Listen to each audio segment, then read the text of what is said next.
All right, so we're going to get into the clinical management of non-migraine headaches. So here we are here, where is the last section before we do a review of concepts. So we're going to go over the treatments of some of the things we've already talked about. So remember, we have this whole myofascial-based pathophysiology pattern that includes cervical myofascial headaches and TMJ myofascial headaches and cervicogenic headaches and Change-type headaches.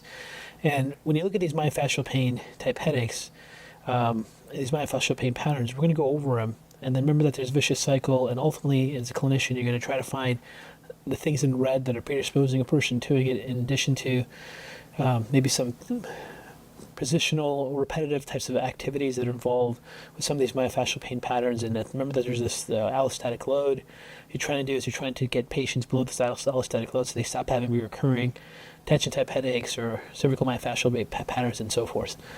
So here you see the slide, and it goes into underlying mechanisms for different types of myofascial dysfunctions.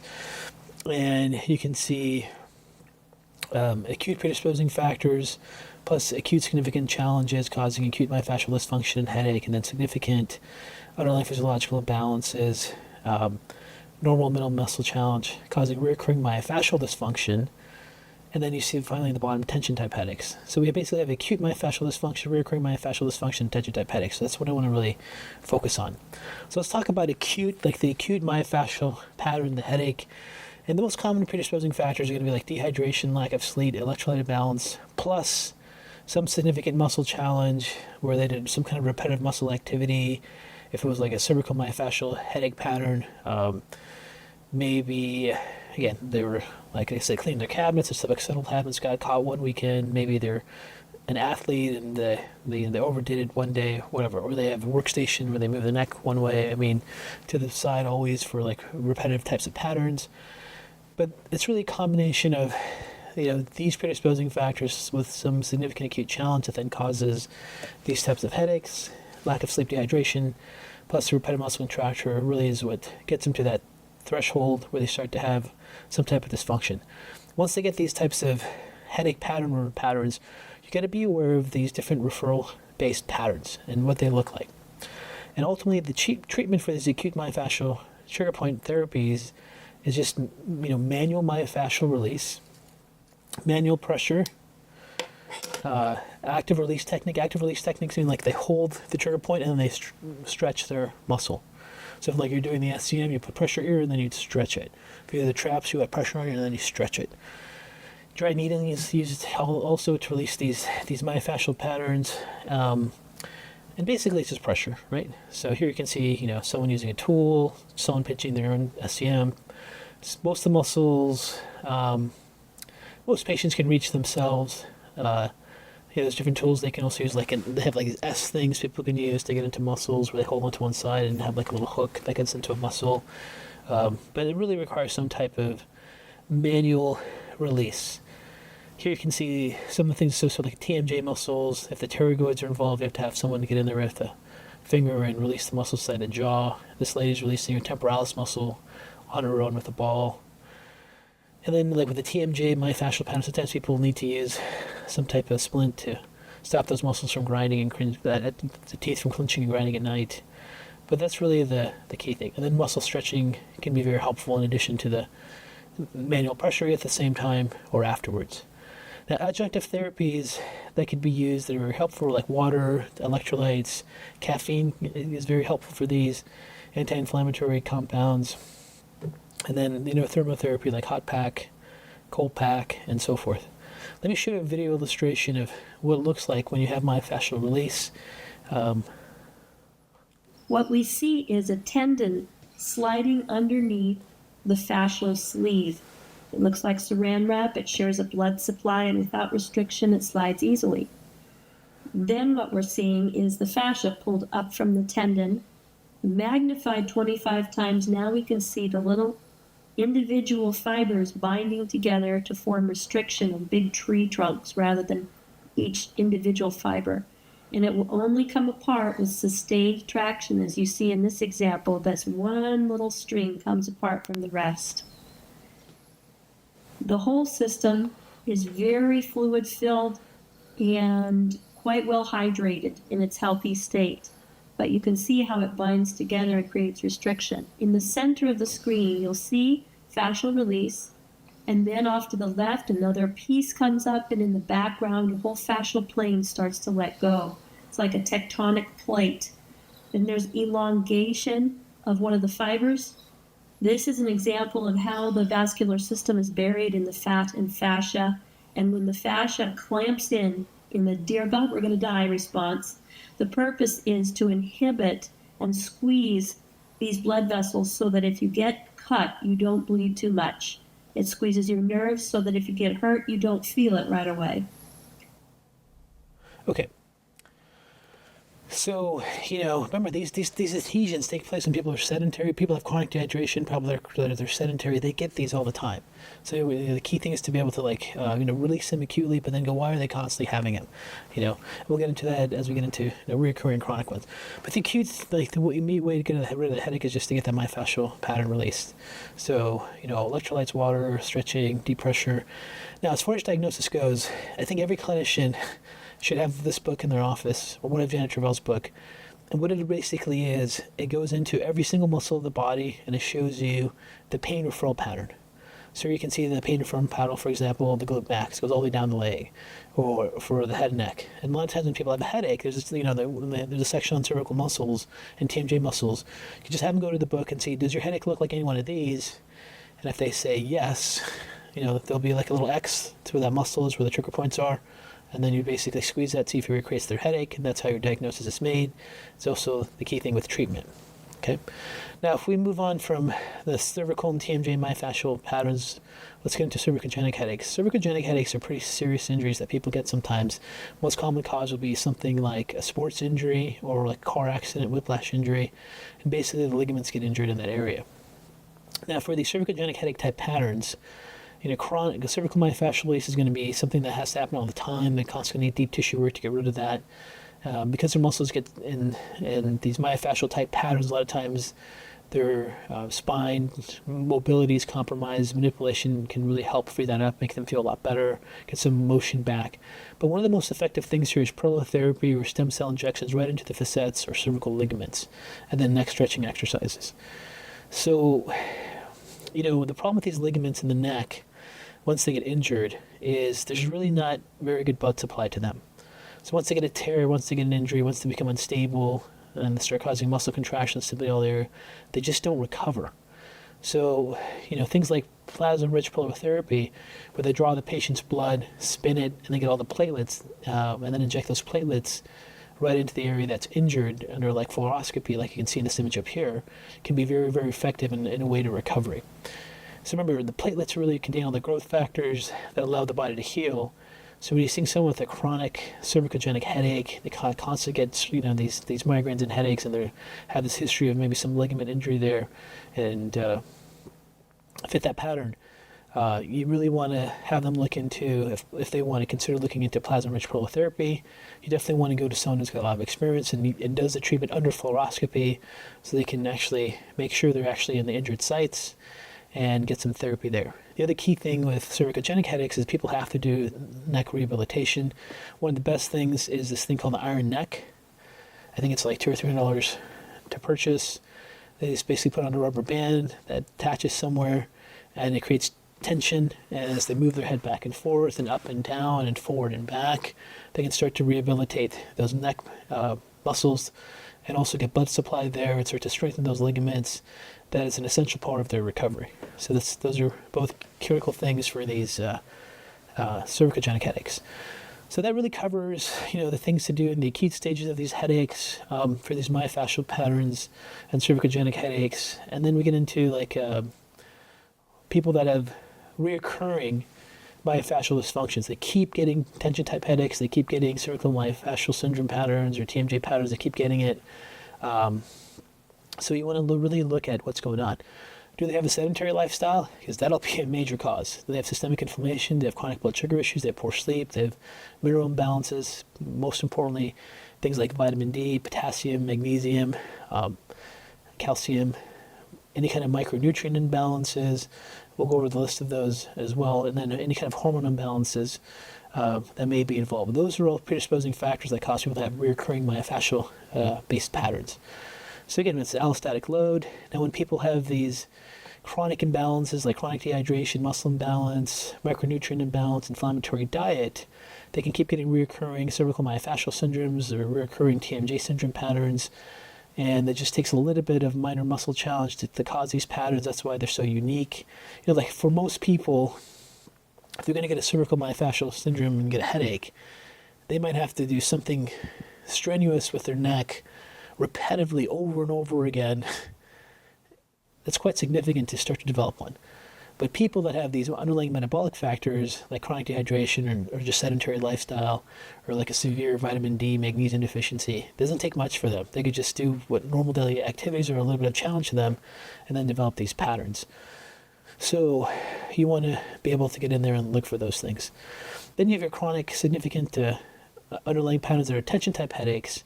And the tension type headaches usually don't involve like a minor or aggressive repetitive muscle contracture issue. And the same type of thing, sedentary lifestyle, stomach inflammation. But these underlying factors then come in with something that causes an acute metabolic challenge, like a gluten exposure or excess alcohol or stress or exertion. And these things then turn on these tension type headaches. So the key thing with tension type headaches is they have the same risk factors for that vicious cycle, but really they're triggered by more of a physiological metabolic event. Gluten exposure is a really common one, blood sugar drops another common one, and then they keep getting these recurring tension type headaches. So the key concept is the underlying factors that lead to recurring tension type headaches and recurring myofascial dysfunction headaches are the same. The main difference is that myofascial dysfunction headaches are triggered by stressors that are directly involved with muscular contractibility, and tension type headaches are triggered by more like metabolic immune factors. So here when you look at this, you can see the underlying factors for chronic recurring myofascial dysfunction tension type headaches are the same, but really what you're basically seeing is the main difference being, muscle challenge here and just some kind of metabolic acute challenge here. And you have some patients that have, that have tension type headaches here and there, and they constantly are, predisposed to myofascial type patterns, whether it's in their neck causing headaches or through any part of their body causing some kind of referral or pain pattern. So here is a clinical list of clinical considerations for recurring tension type or myofascial headaches.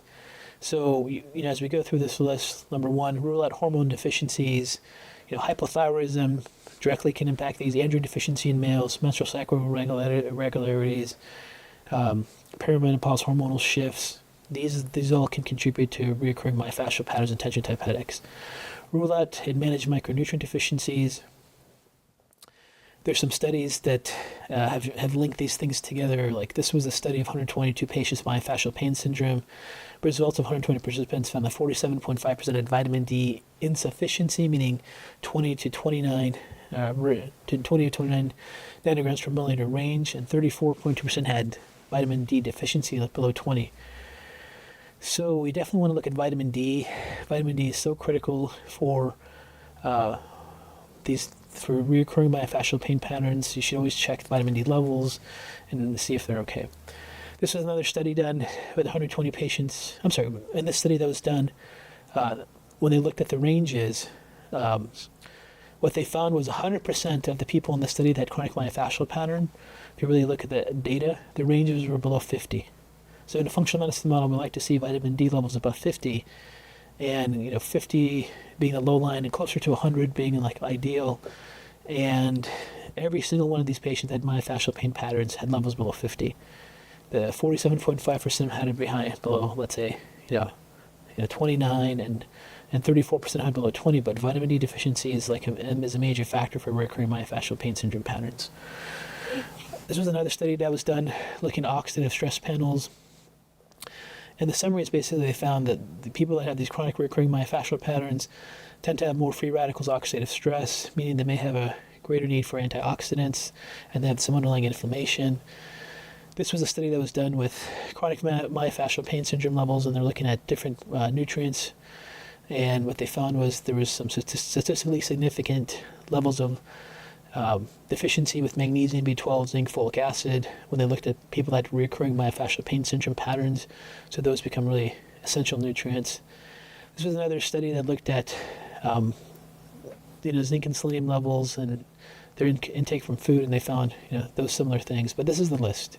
So if you go through the medical literature and you go like, what are all the nutraceuticals and what are all some of the micronutrients that have been found that occur with people that have chronic myofascial pain syndrome, this is the list you have. I would tell you without doubt, vitamin D is the most important one. Like vitamin D has very, very strong relationships to developing chronic myofascial pain patterns. And remember, vitamin D is not a nutrient, it's a hormone. And these hormones have significant impacts on this myofascial sheath. We don't know what all the variables are that are involved there, but that's really a critical one. Then I would say the second one that's probably really, really important is just having enough antioxidants.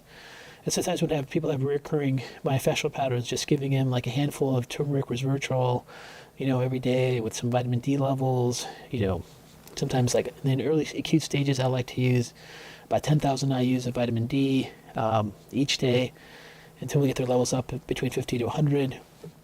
And these things typically can work very quickly. If this is a factor, you can really see changes in about a week with these types of nutraceuticals. Now, the key thing with recurring tension type headaches and myofascial headaches is like stabilize their blood glucose levels. That becomes really critical. And when we look at blood sugar issues, you have drops in blood sugar, or you have hyperglycemia, increased blood glucose with insulin surges, and then some people have a roller coaster ride with both.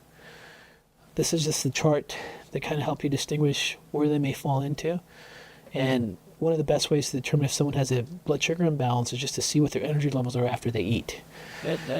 So a normal glucose response is people really have no fatigue after they eat a meal. They just notice they're not hungry. People have their energy return and they feel revitalized and they can function again. Typically are people that have low blood sugar levels and they have this hypoglycemia tendency. And people that get really tired after they eat really have more of this insulin resistance pattern. So one of the things that you want to be able to do, like with these functional hypoglycemic patients, is you got to get them to eat frequently. You got to make sure they're eating frequently enough and they're eating with like adequate amounts of protein and fat and fiber in their meals.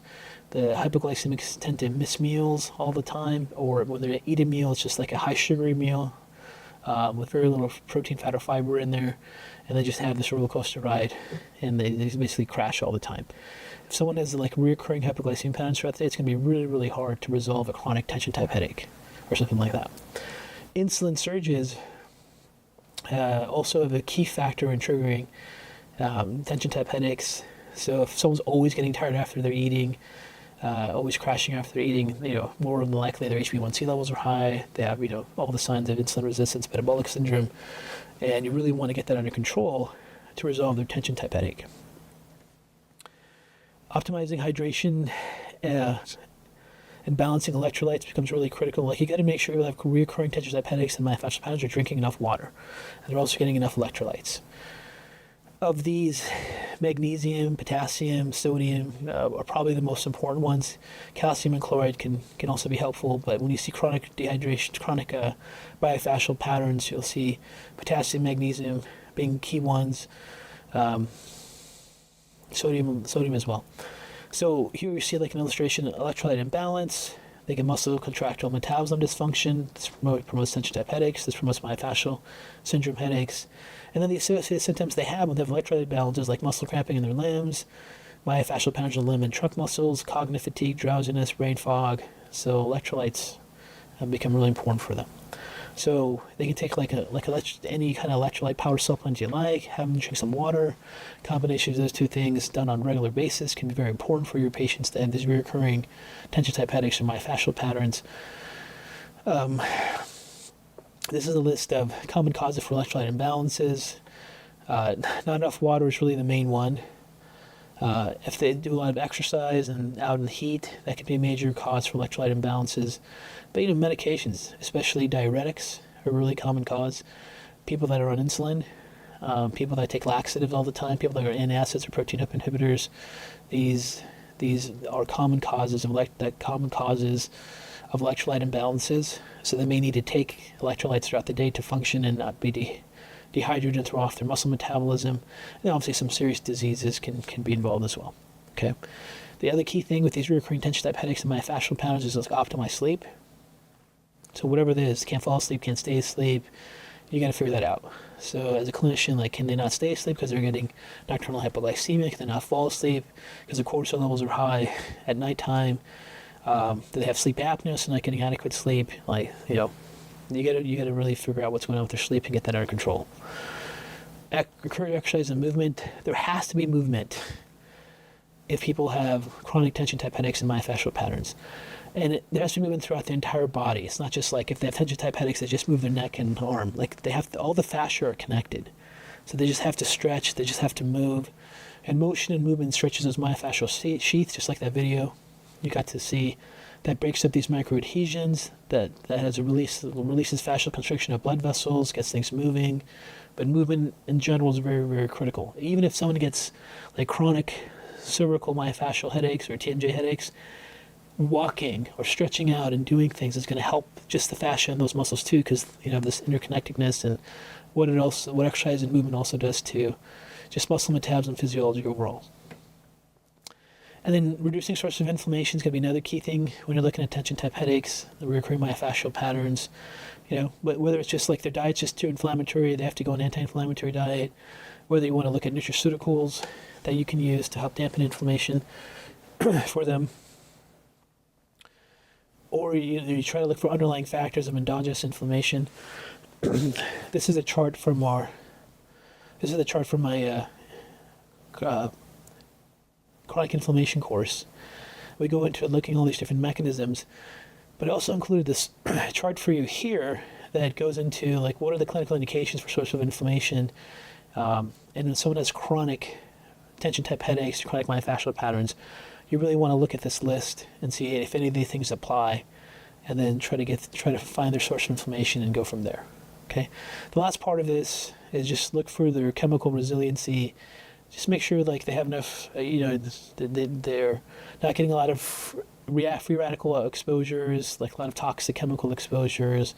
Make sure you give them some antioxidants to help protect them. Make sure you support the biotransformation pathways. There's a lot of companies that have nutraceuticals that have all the different B vitamins and sulfur amino acids and all things to support liver biotransformation pathways. That may be something you consider if you see that they're getting a chemical overload. Try to improve their household with chemical levels, water filters, cleaning products, air filters, all that stuff. But that becomes the list. So this is probably the most important list from this whole course, because if you look at headaches, the most common headaches, tension type headaches, and cervical myofascial syndrome headaches and TMJ myofascial syndrome can also occur commonly, but tension type headaches. And when you have a sit down with your patient, go, hey, here's what we need to do because you keep having him. This is the list we need to go through. So then you can see which of these things on this list apply to the patient.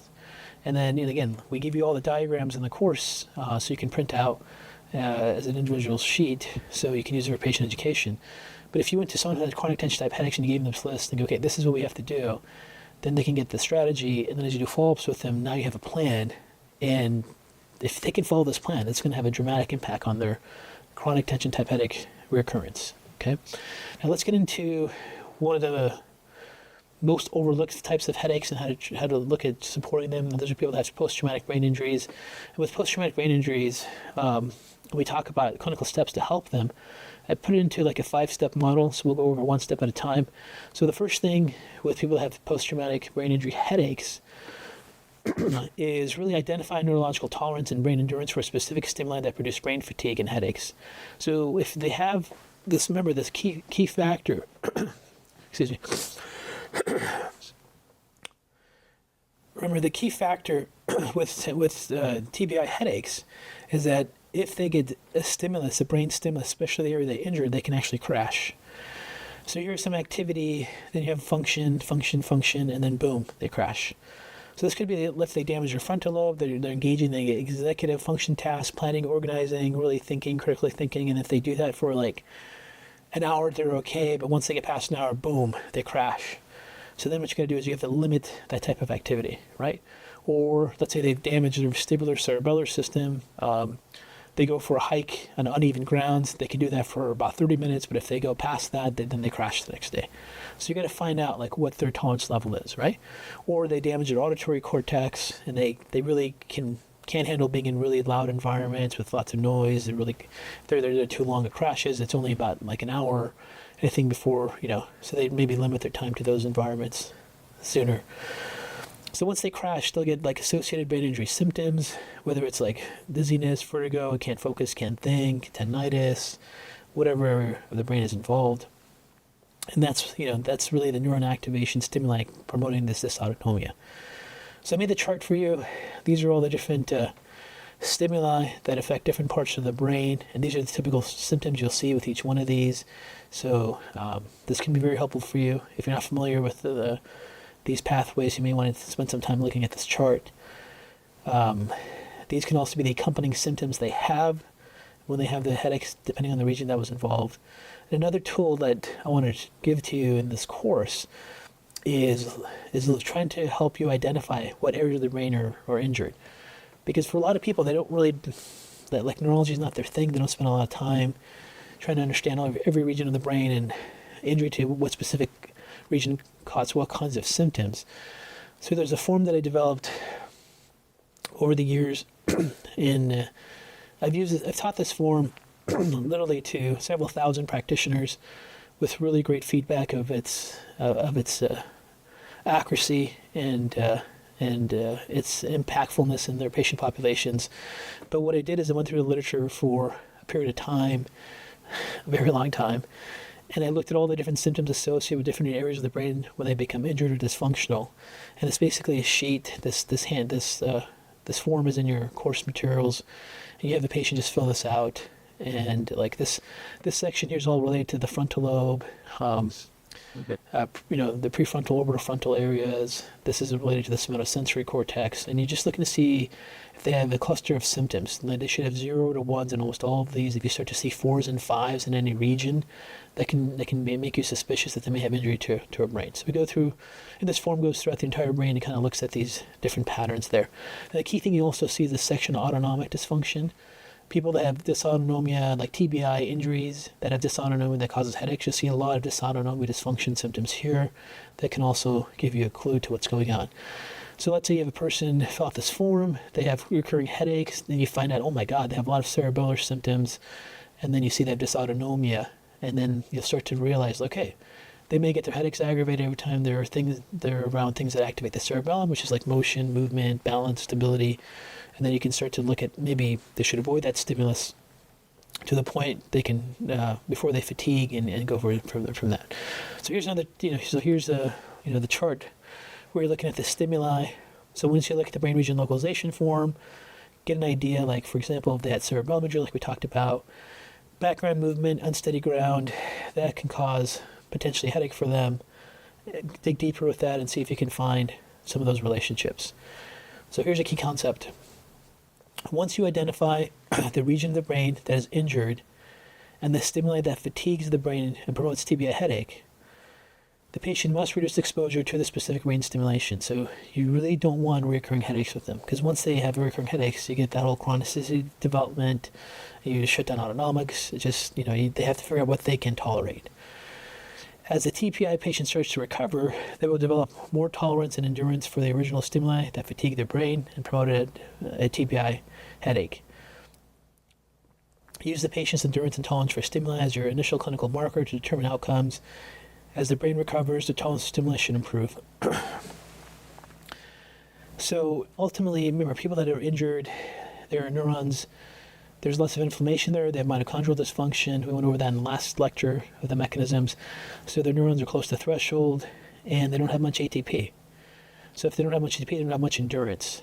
So as they start to get better, as they start to heal, especially as you start to do different types of therapies with them, like we'll talk about in a second here, you want their mitochondria to get healthier and their inflammation to go down so their ATP levels can go up so they can then tolerate more things.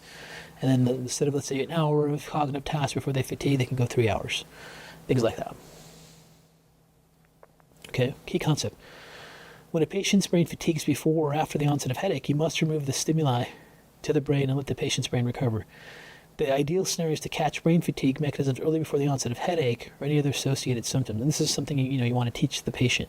But once their brain fatigues, they need to go shut down.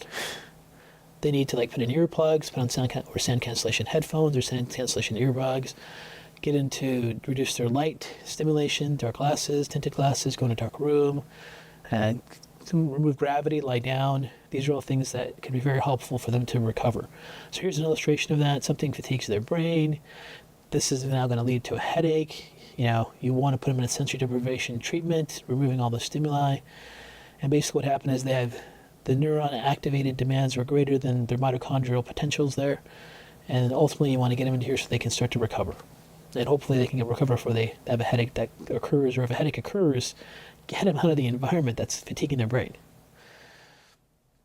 Also, another key concept when the brain fatigues, neurons need fuel to recover. So you can supplement with medium chain triglycerides, or you can have them just take exogenous ketone capsules that provide immediate energy for their brain. That'll really help them recover pretty quickly as well, right? So here's the illustration. The brain fatigues. Brain fatigue immediately, glucose and ketone levels need to go up.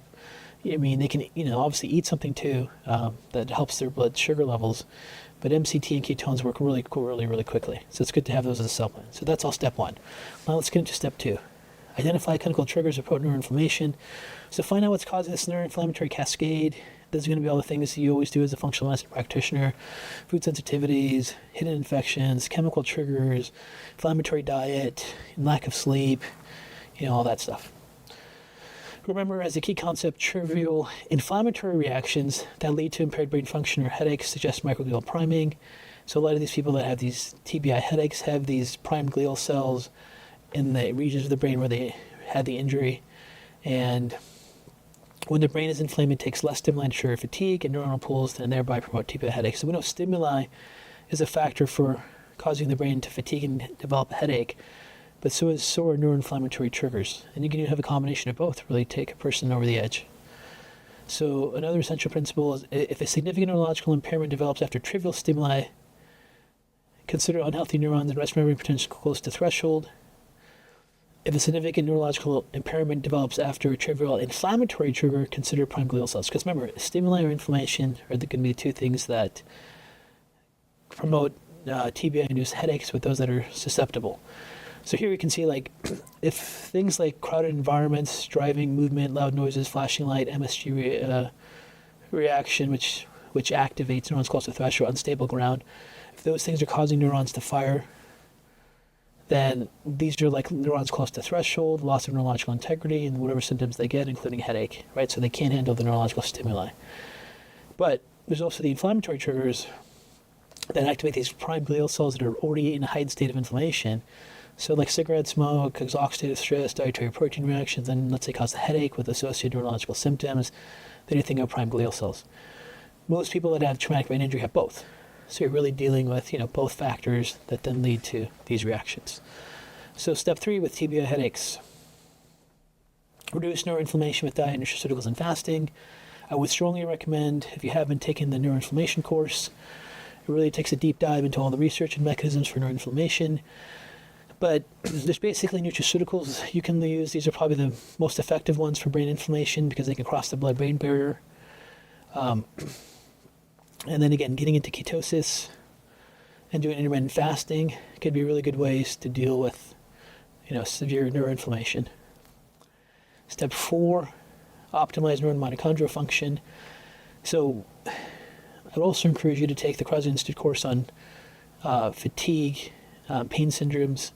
We get into a deep dive into mitochondrial bioenergetics and what are the things we can do as functional medicine practitioners to improve them. But usually, ultimately you want to have more supportive mechanisms than disruptive mechanisms. These are the list of supplements that support various pathways in mitochondria. As a clinician, you may have to decide which is appropriate. And then this is a summary diagram that I made, published in a paper, that just goes into all the various things you want to do and avoid to support each part of mitochondrial function. So for example, again, make sure they don't have any hormone imbalances, make sure they have exercise and movement, make sure they're not on a hypercaloric diet. All these things are critical for mitochondrial function. And then step 5, support plasticity connectivity to the region of the impact of the brain impacted by TBI. So you want to get connectivity, you want to get plasticity. Key concept here is to restore brain function, plasticity neuron branching must occur and it requires activation of the brain. So they can't just avoid things. They have an injured neuron. You can see here on the right. This is a healthy neuron that's being stimulated and activated. And what will happen is branches will go over the injured neurons and connect, and then function comes back. And as function comes back, their endurance comes back, their tolerance for stimuli comes back. Now, instead of getting into like really concepts of brain rehabilitation, the basic principle of brain rehabilitation is this. The patient performs brain activity that is difficult for them at a rate and length that time does not fatigue them. So if like their balance is off and they get dizzy, they're going to do balance exercises at the point that it doesn't cause their headache, it doesn't cause any symptoms. Then they take a break. Maybe they can only do it for 2 minutes. Maybe they can only do it for 3 minutes. So here's an example of this. Let's say someone has a traumatic brain injury. You have them fill out the brain region localization form. You find out they have cerebellar damage. That causes dizziness and instability. You start to look at their history more. You find they had headaches promoted by perception of movement. So when they're in crowded environments, they start to really have these headache flare-ups. Driving on a windy road, walking on the beach, these things all start to cause headaches for them, and then you start to rehab them. So maybe, okay, well, let's see, their balance is off. First attempt, they go on a balance board, 5 minutes on a balance board, and that causes a headache. So that's too much. So then they would stick to 3 minutes. 3 minutes causes no headaches. 4 minutes causes, and then future attempts, they can go to 4 minutes, doesn't cause headaches. And then maybe like 3 months later, 2 months later, whatever, 6 months later, they can do 5 minutes without a headache. So what they're really doing is supporting their connectivity. As you see their endurance go up, you're seeing their mitochondrial systems come back. So as they start to see improvements, you're seeing mitochondrial biogenesis in front of you, neuroconnectivity, and then their headache resiliency to stimuli improves. That's one of the other key goals. So just like with tension-type headaches, so we have a chart that gives you the plan of what you need to do. For TBIs, this is the plan. And if you're dealing with a patient that has a traumatic brain injury that's causing chronic headaches, you can give them a sheet like this and go, this is the 5-step process. We want to go through these steps with you, and we're going to try this for the next few months. And you have a very effective treatment plan to help them recover. And it will tell you'll probably be one of the few people that has offered that solution for them for 2 reasons. One, it's the most overlooked headache out there, so it's typically not diagnosed properly. And 2, not many people know what to do. Most people that do stuff for brain, like functional medicine people, they just go, we'll just give them some fish oil, we'll just give them CoQ10. But it's obviously, you need more in-depth applications than that. Now let's talk about sinus headaches. The key thing about sinus headaches is they're really easy to diagnose. Ultimately, you're trying to figure out why their sinus pathways get really congested all the time. What is the trigger? Allergens are a really typical, common one. Some people have recurring virus or bacterial issues, or staph-resistant species in their sinuses. But ultimately, as far as the headache is concerned, it's basically the mucus pressure. So ultimately, the goal is to get rid of and manage mucus. So the key concept here is the first step in managing any active respiratory infection is to manage mucus. Managing mucus means reduce mucus viscosity and promote mucociliary clearance. So we have these different hair cells that help move mucus and junk across. That's how we get rid of mucus. It's called mucociliary clearance. And then, we really have mucus that can thicken up. So the goal, the clinical strategy for sinus headaches is hydration, first of all, because that immediately starts to thin out the mucus. So you definitely want to make sure they're drinking enough water. They're not in a dehydrated state.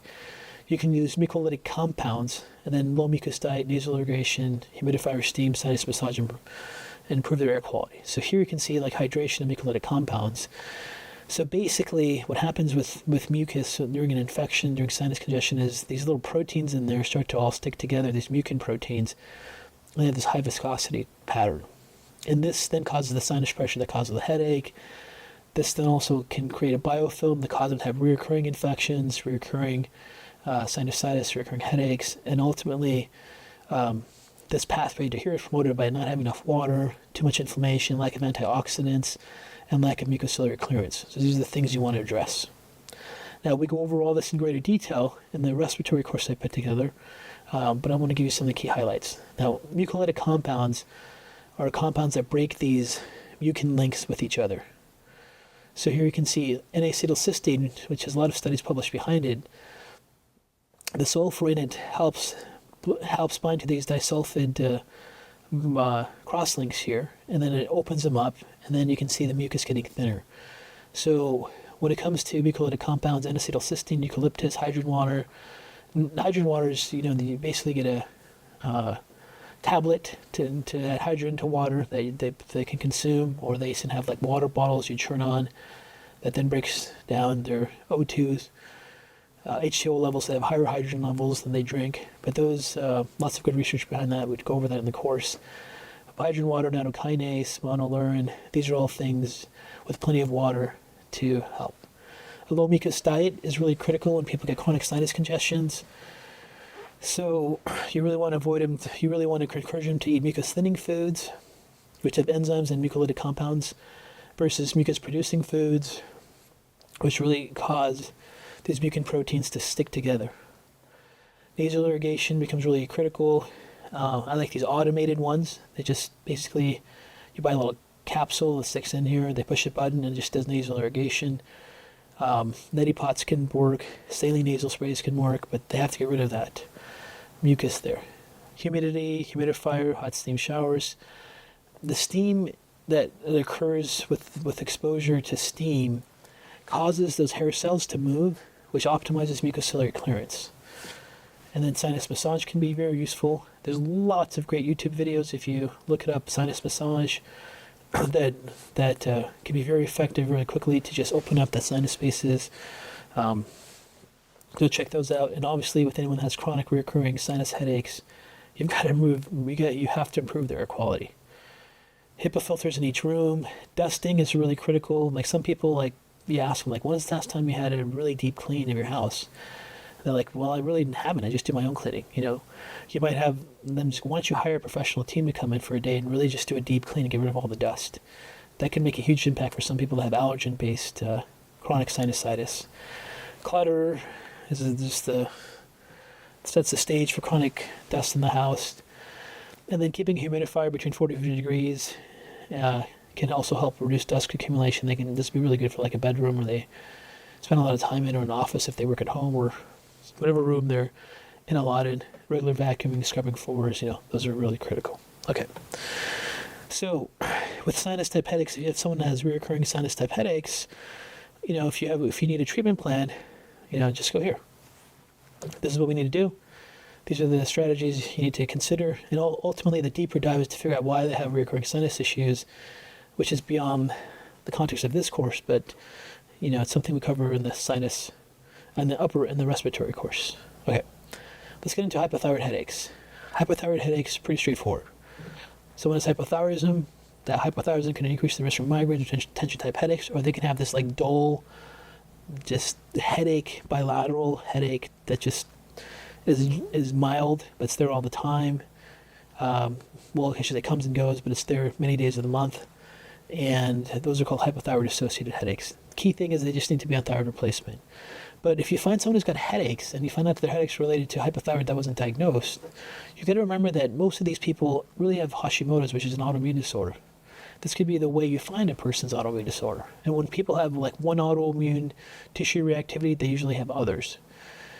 So with hypothyroid, 90% of people that have hypothyroidism, they really have this autoimmune attack against the thyroid gland, and as their thyroid sites get destroyed by their immune system, they can't produce thyroid hormones. That's really the most common cause why they can't make their hormones, because the immune system is destroying these thyroid sites that produce thyroid hormones. And ultimately with these people, they have to be on thyroid hormone replacement. But see, the thyroid hormone replacement, in a conventional model, people go on thyroid hormone replacement, and then they go back once a year to measure their TSH to see if they need to increase their dose. But there are people who will have their thyroid gland destroyed much faster than a year. So they can have 6 months after their initial dosage, they go on thyroid hormones, but their TSH is rocking high, but their appointment is in for 6 months later. So now they might have their headaches return because they're in an actual significant hypothyroid state again. So be aware of that. So realize that once a person has been diagnosed with hypothyroidism as the cause of their headache, they really potentially have Hashimoto's. You can confirm that with TPO and thyroglobulin antibodies. Run both. If either one of those are positive, they have Hashimoto's. And then, there's a whole very detailed approach we talk about in the Hashimoto's course to go into all the things that the literature has shown that are important to manage Hashimoto's patients. Okay, let's move on. So ultimately, when you see someone who's got a hypothyroid, as a clinician, you see someone who's got like hypothyroid headaches, and they resolve when they go on replacement. The next step is, hey, you really have Hashimoto's, and we really need to take a approach for your autoimmunity to really improve your health. And we should probably check your TSH more frequently than once a year, especially when you first go on, to see what's going on with their system. Okay. And I'll add one more thing to that. You can get a general understanding of how aggressive their autoimmunity is against their thyroid gland by how frequently they need to increase their thyroid hormones. So if someone goes on, let's say, a dosage of thyroid hormones, whatever the thyroid hormone may be, and their TSH levels come back to a normal range, and then 4 months later, their TSH is high again. They go to a higher dose to get it down. Then 4 months later, it goes high again. They have to go up. That's a pretty aggressive autoimmune response. That needs to be identified and managed. Versus someone who goes on thyroid hormone levels where the TSH is first high, and then 4 months later, a year later, 2 years later, 3 years later, their TSH is still maintained with those thyroid hormones. It's a person who doesn't have very aggressive autoimmune promotion. So, the key thing with these hypothyroid headaches is once you find that they're there, your next big step with your patient is to address the underlying factor and make sure that they don't get into these hypothyroid states as time goes on just because the pathophysiology is Hashimoto's autoimmunity. Okay, let's move into clinical applications for menstrual headaches.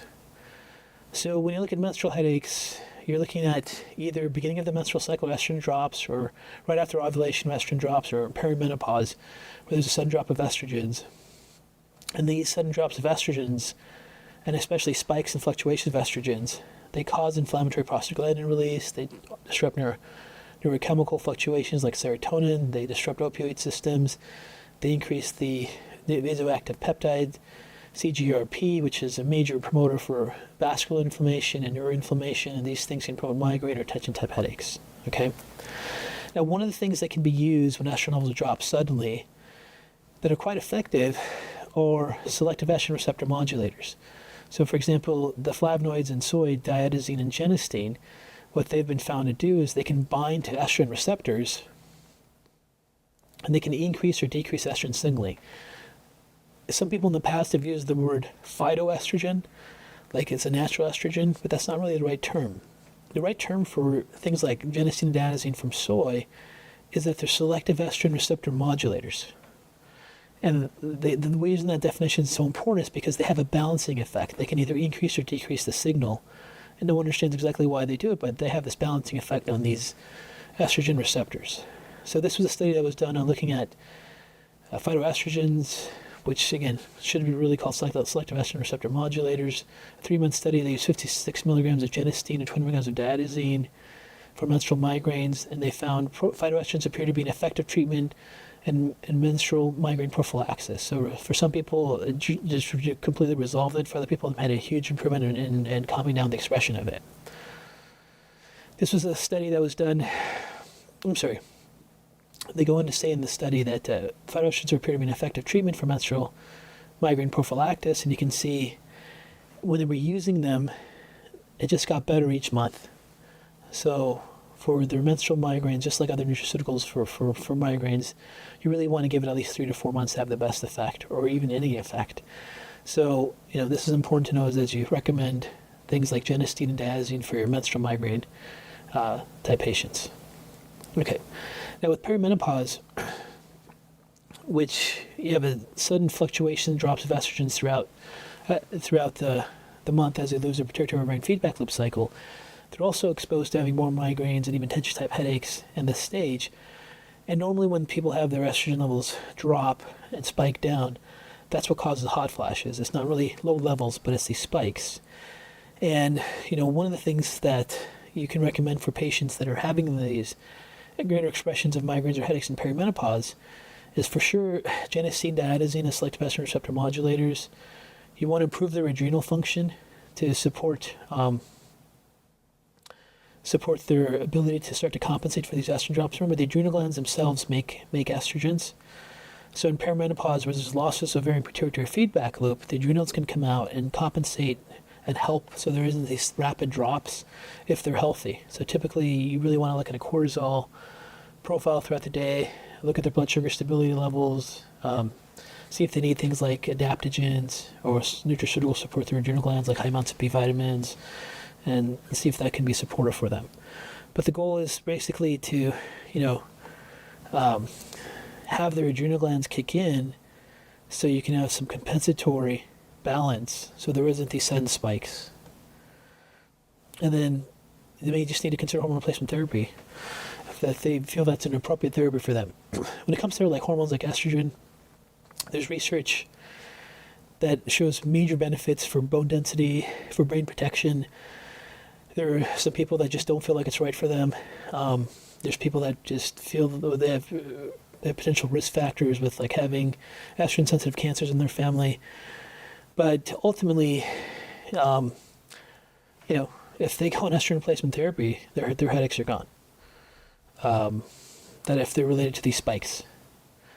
So some will decide it's appropriate for them, some will not. And then for women that are having like menstrual cycle migraine headaches, they usually get prescribed birth control pills, which keeps their estrogen levels high all the time, and then their headaches are resolved that way. But from a nutraceutical point of view, with people that really have these fluctuations of estrogens, we can, from a functional medicine model without having to go on birth control pills, again, taking things like diazine and genistein as selective estrogen receptor modulators can be very effective. But when you look at the most common causes of irregular cycles and sudden estrogen spikes, underlying hypothyroidism is a common one, and so is PCOS. So you definitely want to look for those. PCOS, you can see like patterns of insulin resistance with high androgens. So you can just look at their total testosterone levels throughout the month, do it a couple times throughout the month, see if they're very high. If they have a pattern of metabolic syndrome, you would suspect polycystic ovarian syndrome. And with a lot of these menstrual-related headaches, you basically have to treat their polycystic ovarian syndrome pattern and just realize there's two types of PCOS. There's the classical type where we have like a overweight, pre-diabetic patient that's insulin surges. Their androgen levels go up. As their androgen levels go up, that alters FSH-LH feedback loop, and then they get all these abnormal crazy spikes. Their ovulation is off. Their follicular development's off. Estrogen levels drop suddenly throughout the month. And that's your classical type. But it's the overweight, pre-diabetic type patient. But there's another group of atypical PCOS patients that are not overweight. They tend to be hypoglycemic, and as their blood sugar levels drop, they get constant insulin surges throughout the day. But they also have the high androgens, and even on many of them, when they do pelvic ultrasound, polycystic ovaries. And these patients, are also there, but they get overlooked because they're not overweight and fit the classical pattern. But the most common cause, if you're trying to help a patient that has abnormal menstrual cycles, that's not getting headaches from them, is to really make sure they don't have PCOS and really treat their PCOS. And some of them, like that one study showed, can respond dramatically just to those selective estrogen receptor modulators. Okay, let's get into hypertensive headaches. So like with high blood pressure with these hypertensive headaches, remember the classic diagnostic model of hypertensive headache is that they're really in this, hypertensive crisis stage 180 over 120, where they get this dull pressure in their head, they have this pulsating, throbbing type of headache. And the key thing, clinically, when you see these hypertension headaches, whether they're in the back of the head or front of the head or even the top of the head, this pulsating pattern, and they get the associated symptoms like blurriness of vision or nosebleeds with their pattern, is, first of all, make sure that they don't have a red flag.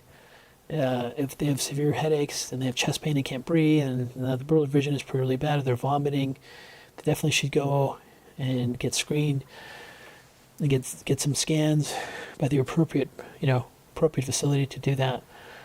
The key thing is to make sure that they don't have any kind of underlying metabolic condition, that their hypertension isn't secondary to some kind of disease process. Okay. Most people that do have hypertension don't know they have it. And, people that have, let's say, mild hypertension, there can be periods where they get into this really hypertensive crisis and they get some headaches as well.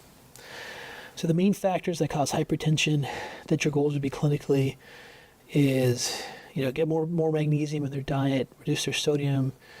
But the key thing isn't so much the sodium; it's really the high getting magnesium in. Getting into move, obesity, hyperinsulinemia, sedentary lifestyle, they all go together. These are the main drivers for most people with hypertension. And then we have the cardiovascular course where we go into all the different mechanisms for what actually causes endothelial dysfunction and damages the blood vessels and can promote hypertension. But just for the sake of this course, we don't have the time to do that. But I will tell you that there are some nutraceuticals that can be very helpful. You look at those nutraceuticals that have been shown in the literature to help with high blood pressure. I would tell you that things like hawthorn extract, vinpocetine are very, very effective. Beetroot extract, these things increase nitric oxide, endothelial nitric oxide, which is very protective, and it helps with lowering blood pressure. And I would say potassium and magnesium are definitely critical also for lowering blood pressure with people. And then, just another key thing we talked about is just like stress pathways causing people to have hypertension. As they get into a stress response, they get shifts in aldosterone, angiotensin, and their sodium retention goes up, they get hypertension. So sometimes it's really stress-related type headaches. And in these cases, basically, this is lifestyle management. You got to talk to them about what's causing this stress in their life, how they deal with it, how they cope with it. And then you really want to improve their stress resiliency. So if you look at the research on stress resiliency, meaning how a person's physiology doesn't adversely respond to stress they have in their life, the number one mechanism is exercise. So if someone has stress and they can't cope with it, as soon as they start to exercise, their stress resiliency improves. Another major one is getting adequate sleep, and another one is having healthy social relationships.